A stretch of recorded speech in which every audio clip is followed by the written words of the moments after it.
Hello everyone, स्वागत है आप सभी का फार्मेसी इंडिया पर।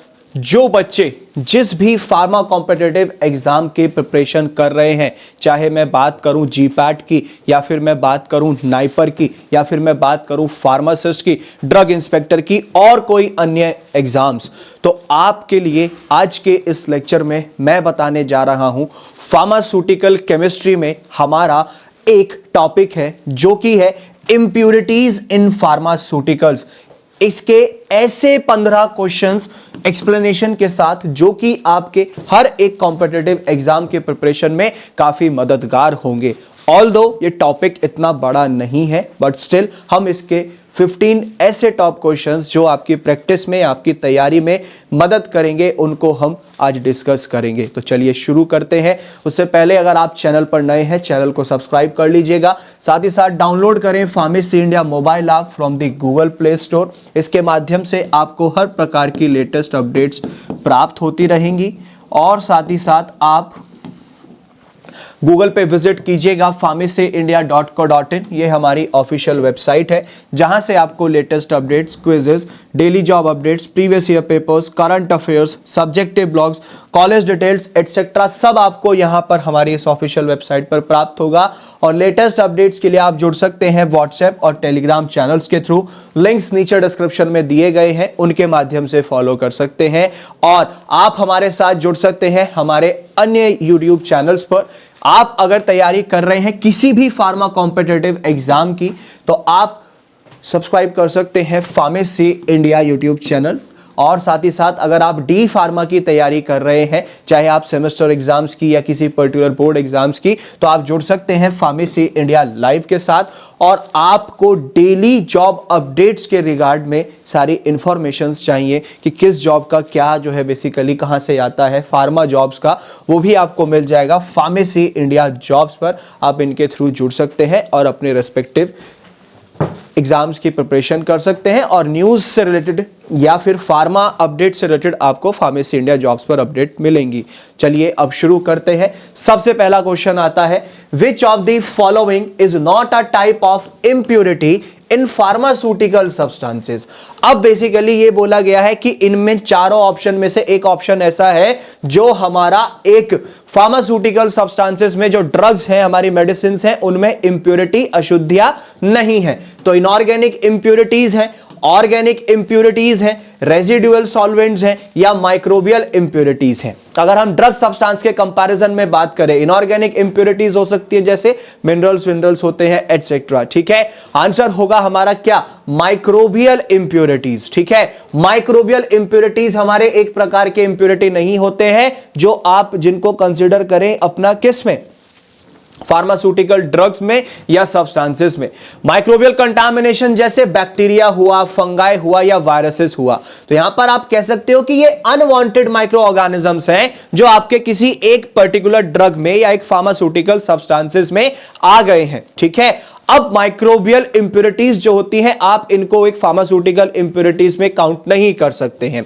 ठीक है, क्योंकि ये आपके क्लासिफाई नहीं होते हैं। अगर मैं सीधी सी बात करूं, किसमें, केमिकल इंप्यूरिटीज में, जैसे कि इनऑर्गेनिक है या ऑर्गेनिक है या रेजिडुअल सॉल्वेंट्स होते हैं। हालांकि ये आपके माइक्रोबियल कंटामिनेशन में आ सकते हैं। ठीक है, कि भाई कंटामिनेटेड हो गया है हमारा product in particular bacteria, virus, fungi की वजह से। आगे बढ़ते हैं। Which of the following organic impurities is formed during the synthesis of aspirin? अब जब हम एक एस्पिरिन का सिंथेसिस करते हैं, उस टाइम पर किस प्रकार की ऑर्गेनिक इंप्यूरिटीज बनती हैं? सैलिसिलिक एसिड बन जाएगा, एसिटिक एनहाइड्राइड हो जाएगा, या सैलिसिलिक एनहाइड्राइड है या एसिटिक एसिड है। अब ध्यान से सुनना है, जब हम एस्पिरिन का सिंथेसिस करते हैं, ठीक है, जब इसको बना रहे होते हैं, उस टाइम पर ऑर्गेनिक इंप्यूरिटीज की बात करें तो भैया यहां पर सैलिसिलिक एसिड आ जाता है। यही एक प्रकार की ऐसी ऑर्गेनिक इंप्यूरिटी है, अशुद्धियां हैं, जो आपको एस्पिरिन के सिंथेसिस के टाइम पर बनती हुई दिखाई दे जाएंगी। ठीक है, सबसे सामान्य तौर पर ऑर्गेनिक इंप्योरिटी जो आपको एस्पिरिन में मिलती है वो सैलिसिलिक एसिड मिलती है, क्योंकि ये हमारा एक प्रिकर्सर के तौर पे यूज होता है एस्पिरिन के सिंथेसिस में। तो जब हमारा एसिटाइलेशन ही पूरा नहीं होगा सैलिसिलिक एसिड का, तो रिजल्ट क्या आएगा कि भैया फाइनल प्रोडक्ट जो मिलेगा आपको एस्पिरिन का, यानी कि जो आपका फाइनल प्रोडक्ट तैयार होकर के आएगा उसके अंदर इंप्योरिटीज भरपूर होंगी सैलिसिलिक एसिड की वजह से। ठीक है, चलिए आगे बढ़ते हैं। Which of the following inorganic impurities is commonly found in pharmaceutical substances. अब इन चारों ऑप्शन में से ऐसा ऑप्शन है जो कि सबसे सामान्य तौर पर इनऑर्गेनिक इंप्योरिटीज आपको मिल जाती हैं फार्मास्यूटिकल सब्सटेंसेस में, या जो आपकी ड्रग्स और मेडिसिन होती हैं उनके अंदर। और ऑप्शंस कहते हैं क्या? हैवी मेटल्स हैं, क्लोराइड्स हैं, सल्फेट है, या ऑल ऑफ द अबव है। अगर मैं सही बात करूं, इनऑर्गेनिक इंप्योरिटीज की बात हो रही है।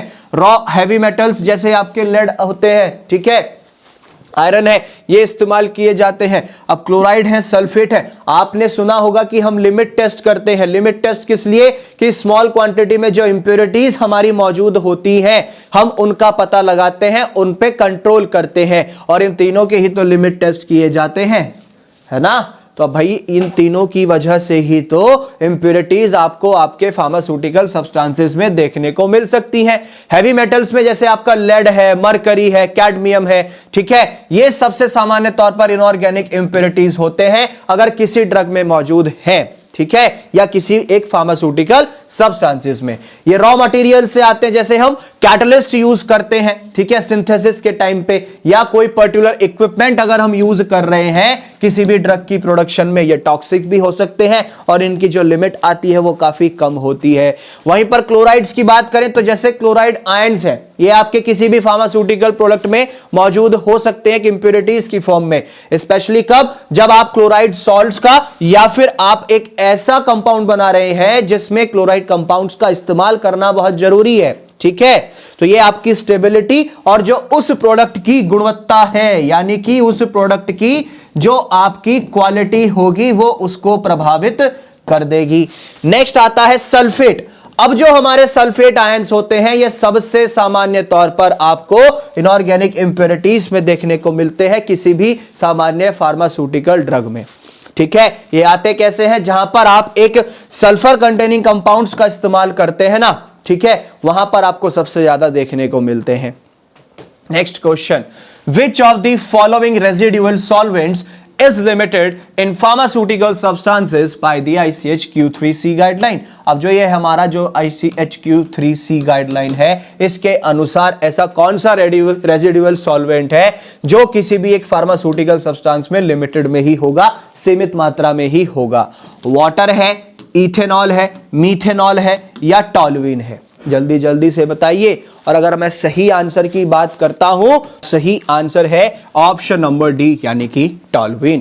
भाई सीधी सी बात है, टॉलुइन हमारा क्या है? ये एक क्लास 2 का सॉल्वेंट माना जाता है, जहां पर अगर हम बात करें इसकी लिमिट सेट कर दी जाती है ICH-Q3C के तहत, ठीक है, क्योंकि इसके अंदर इतनी क्षमता है कि ये टॉक्सिसिटी जनरेट कर सकता है या टॉक्सिसिटी प्रोड्यूस कर सकता है उन पर्टिकुलर प्रोडक्ट्स में। और कब? स्पेशली अगर हम बात करें, अगर आप इसे लंबे समय तक इसे जो है अगर एक्सपोज कर देते हैं तो ये हमारे नर्वस सिस्टम को भी काफी प्रभावित कर देता है। तो यही रेस्ट्रिक्शन लगा हुआ है इसी प्रोडक्ट पे कि फार्मास्यूटिकल सब्सटेंसेस में, ठीक है, अगर आपको हेल्थ रिस्क नहीं चाहिए तो आप इसको जो है इस्तेमाल ना करें, इसका कम से कम ही उपयोग होता है।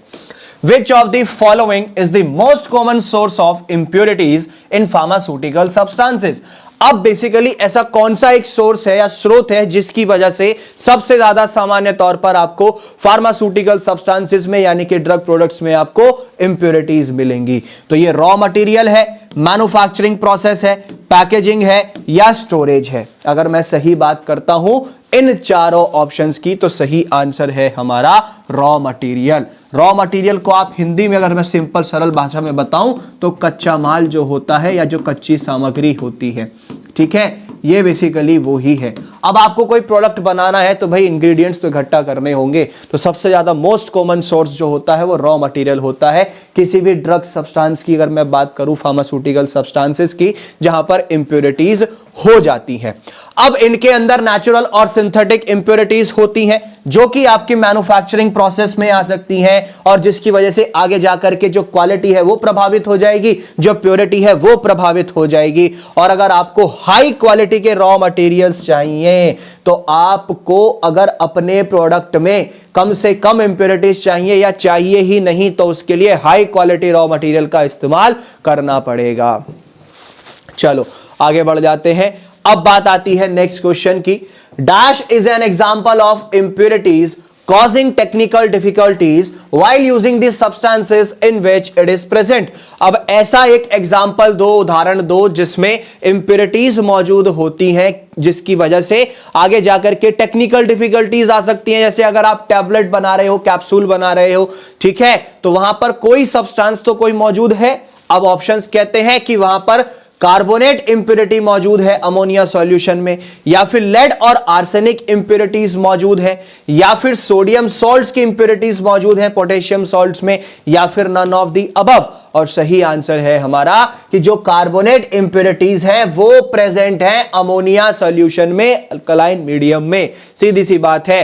अब अगर हमारा एक कार्बोनेट इंप्योरिटी मौजूद है अगर अमोनिया सॉल्यूशन में, तो दैट मींस कि वहां पर कार्बोनेट आयंस मौजूद हैं किसमें, अमोनिया सॉल्यूशन में।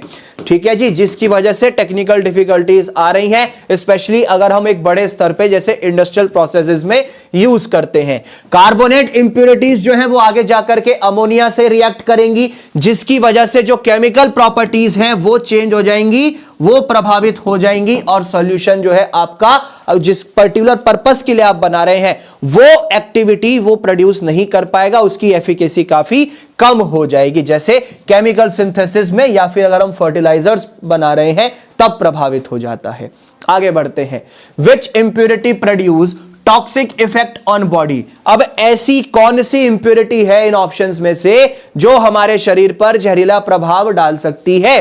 तो वो लेड है, आर्सेनिक है, या बोथ ए एंड बी है, या नन ऑफ दी अबव है। अब जल्दी से बताइए सही आंसर, और हमारा करेक्ट आंसर है ऑप्शन नंबर सी, यानी कि लेड और आर्सेनिक इन दोनों की वजह से टॉक्सिसिटी, ठीक है, बॉडी के अंदर जहरीला प्रभाव बन सकता है। भाई सीधी सी बात है, लेड हमारा एक हैवी मेटल माना जाता है जो बहुत ही सीरियस हेल्थ डिफेक्ट्स ला सकता है हमारे शरीर में। अगर आप इसे लंबे समय तक इस्तेमाल करते हैं तो टॉक्सिसिटी बन जाती है, जिसकी वजह से आपके ब्रेन पर खतरा बन सकता है, किडनी डैमेज हो सकती है, लीवर डैमेज हो सकता है, और भी सीवियर हेल्थ इश्यूज हो सकते हैं। आर्सेनिक की बात करें, यह भी एक ऐसा टॉक्सिक एलिमेंट है जिससे काफी प्रभाव पड़ सकता है हमारे शरीर के लिए, यह हानिकारक हो सकता है लंबे समय तक अगर आप इसका इस्तेमाल करते हैं। एक एग्जांपल देता हूं, जैसे कंटामिनेटेड वाटर की थ्रू अगर ये चला गया या खाने के थ्रू चला गया तो हमारे स्किन प्रॉब्लम्स हो जाती हैं,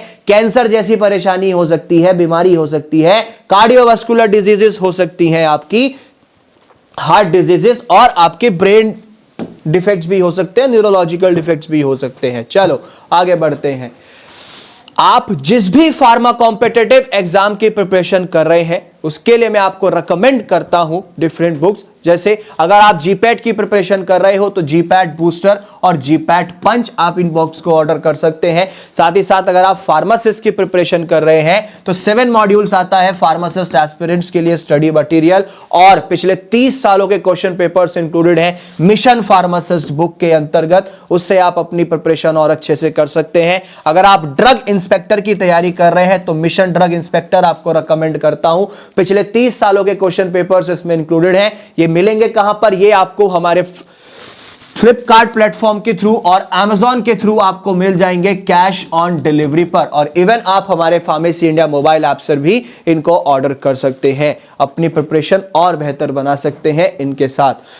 अगला क्वेश्चन आता है, dash water is free from organic impurities. अब ध्यान देना, ऐसा कौन सा वाटर है जिसमें ऑर्गेनिक इंप्योरिटीज मौजूद नहीं होती? टैप वाटर है जो सिंपल टैप वाटर होता है, डीमिनरलाइज्ड वाटर है, या डिस्टिल्ड वाटर है, या none of the above. Correct answer है हमारा डिस्टिल्ड वाटर। सीधी सी बात है, डिस्टिल्ड वाटर हमारा बनता कैसे है? पहले हमें पानी को उबालना पड़ता है, उसके बाद उसे कंडेंस करना पड़ता है जब स्टीम आपकी वापस से लिक्विड मीडियम में आती है। तो यहां पर इनऑर्गेनिक और साथ ही साथ ऑर्गेनिक इंप्योरिटीज दोनों हट जाती हैं।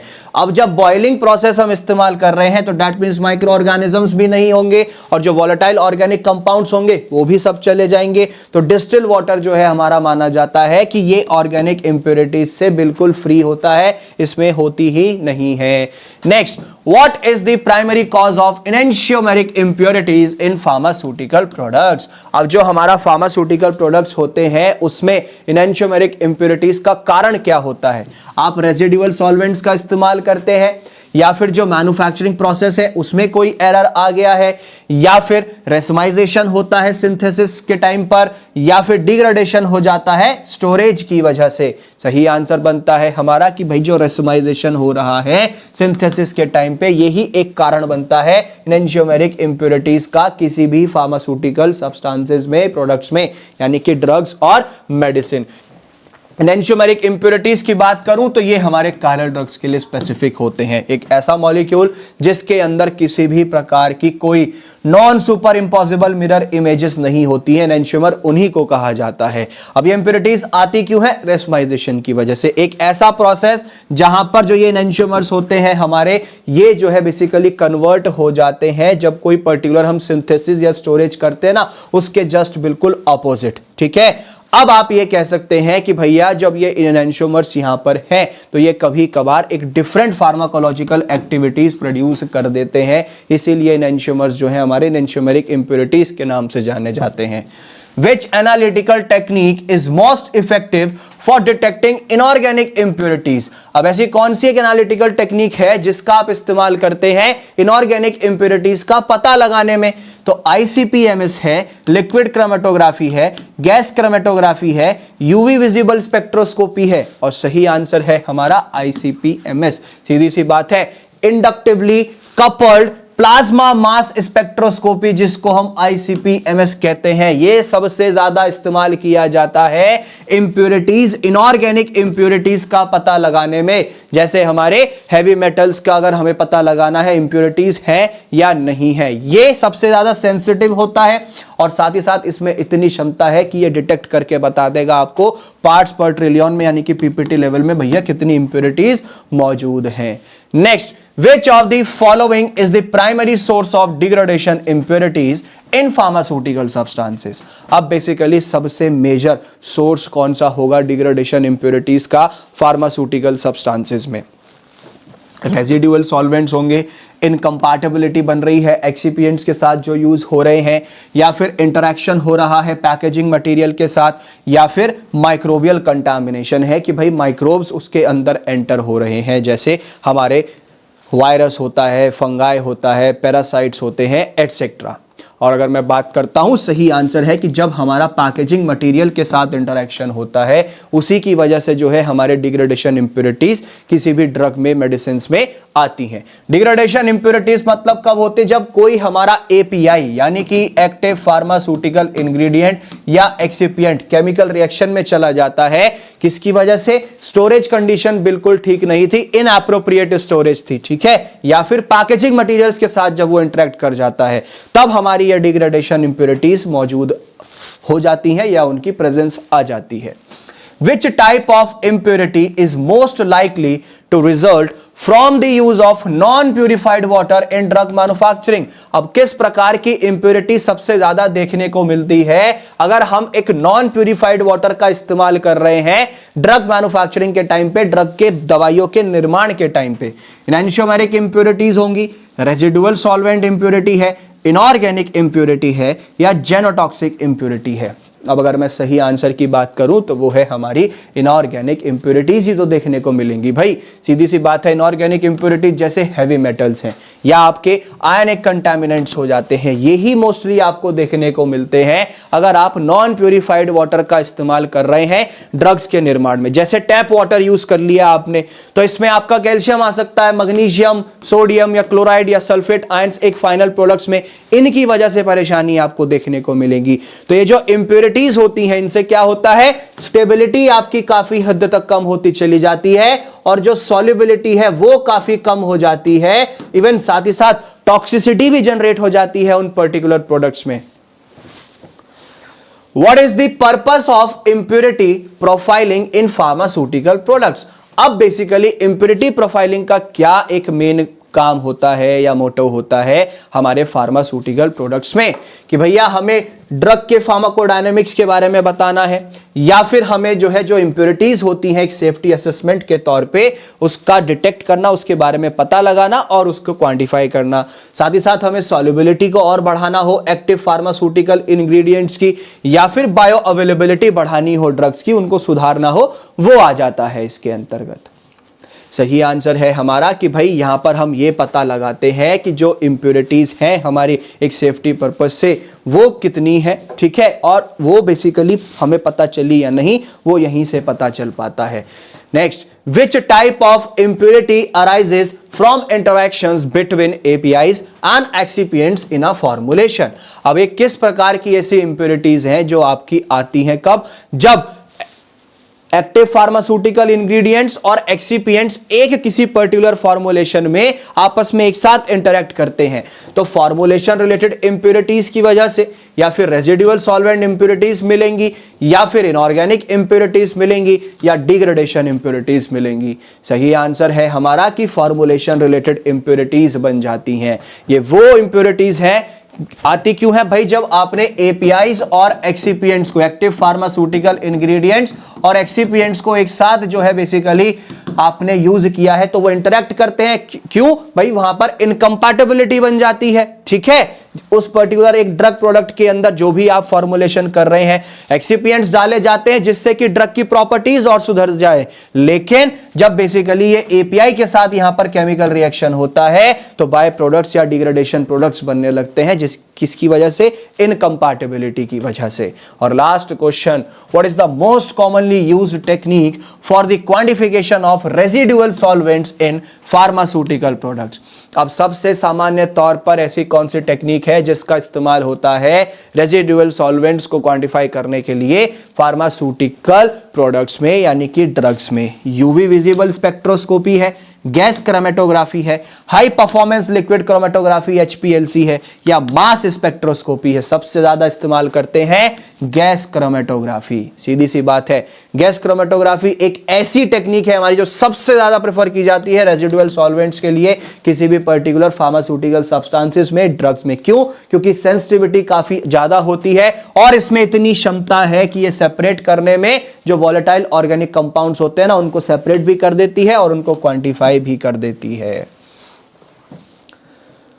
ठीक है। तो ये थे हमारे ऐसे टॉप 15 क्वेश्चंस फार्मास्यूटिकल केमिस्ट्री में जो हमारा टॉपिक है इंप्योरिटीज इन फार्मास्यूटिकल सब्सटेंसेस, उससे संबंधित जो आपके किसी भी फार्मा कॉम्पिटिटिव एग्जाम के प्रिपरेशन के लिए काफ़ी हेल्पफुल होने वाले हैं। आप किसी भी फार्मा कॉम्पिटिटिव एग्जाम की तैयारी कर रहे हैं, आप इन अलग अलग अपने प्रेस्पेक्टिव कॉम्पिटिटिव एग्जाम की बुक्स ऑर्डर कर सकते हैं। जैसे जीपैट के लिए जीपैट बूस्टर है, जीपैट पंच है। साथ ही साथ फार्मासिस्ट की बात करें तो 7 मॉड्यूल्स आते हैं स्टडी मटेरियल के फॉर्म में, ये ऑर्डर कर सकते हैं। और मिशन फार्मासिस्ट बुक आती है जिसमें पिछले 30 सालों के क्वेश्चन पेपर्स मिल जाएंगे। ड्रग इंस्पेक्टर के लिए मिशन ड्रग इंस्पेक्टर है, इसमें भी पिछले लास्ट 30 ईयर्स के क्वेश्चन पेपर्स आपको मिल जाएंगे। ये हम फ्लिपकार्ट पर अवेलेबल है, साथ ही साथ अमेजॉन पर भी अवेलेबल है कैश ऑन डिलीवरी के साथ। इवन आपको ये हमारे फार्मेसी इंडिया मोबाइल ऐप के थ्रू भी मिल जाएंगे। और लेटेस्ट अपडेट्स के लिए डाउनलोड करना ना भूलें pharmacy India mobile app from the Google play store. और साथ ही साथ आप जुड़ सकते हैं हमारे साथ व्हाट्सएप और टेलीग्राम चैनल्स के थ्रू। मिलेंगे नेक्स्ट लेक्चर में, तब तक के लिए अच्छे से मेहनत कीजिए, अच्छे से पढ़ाई कीजिए। जय हिंद।